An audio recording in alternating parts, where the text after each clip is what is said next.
Okay, in this video, what we're going to do is take a look at adjusting pivot points on an object. Every object that you create in the scene that can be moved around has a transform node. And this transform node has a pivot point. And the pivot point is basically the point in which a transformation is calculated. And ooh, that sounds all complicated at first. But it's not really. Zach, go ahead and create a polygon cube. Okay. And scale that guy up a little bit. All right. Up, he's already using its pivot point. That's right. Right now the pivot point is in the center of the cube. If Zach rotates around, you can see it's in the center of the cube.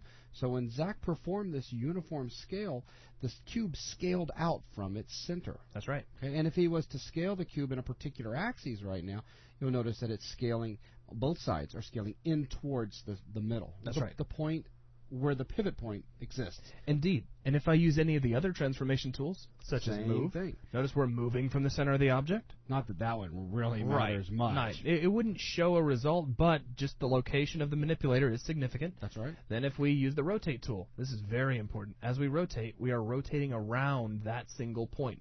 Notice this one point isn't really moving. We're just rotating around it. That's right. So now, why is this important? Well, you're going to find yourself creating objects that will need to move in a scene. So it's going to need to be an animated object. Sure. So that means you may need to move the pivot point from time to time. That's right. In fact, you'd be surprised how often you move pivot points. Oh, yeah. You're going to move them a lot. So right now, Zach, let's pretend that this is kind of like one of those pet flap doors that you install in a home door. Like a doggy door. Yeah. So right now, it's pivoting...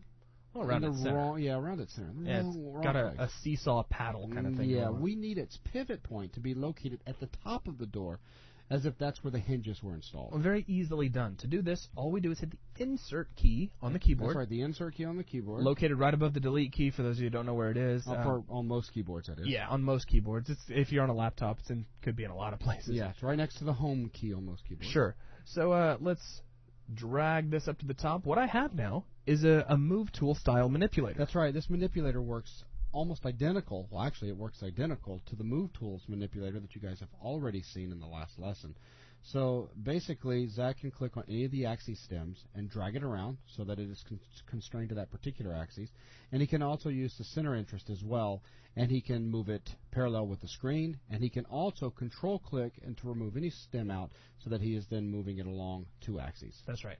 Now, wherever he places this, that's going to be the new pivot point location for the object. Right, that's the new center of transformation. So if I press insert again, now notice where my rotate manipulator is located. Now check this out. Now rotate along the axes nicely. So if a dog ran through, the door would floop, open and out. Now check this out. Go ahead and grab the scale tool real quick. All right. And scale it in the y-axis. It's just really, it looks kind of like it's just getting longer. Yeah. So it's scaling from the pivot point location. Now we've turned it into a diving board. So, Boing. So yeah, very easily done. Now there's just one more thing that you guys need to be aware of, and that is from time to time you're going to find yourself needing to recenter a pivot point. That's right. Or you may duplicate an object that has its pivot point moved, and you need to center it back up in your new duplicated object. To do this, it's real simple. You simply select your object, go up to your main menu bar, click Modify, and come down to Center Pivot. And it centers your pivot point. That will always put your pivot point right back at the center of the geometry. That's right.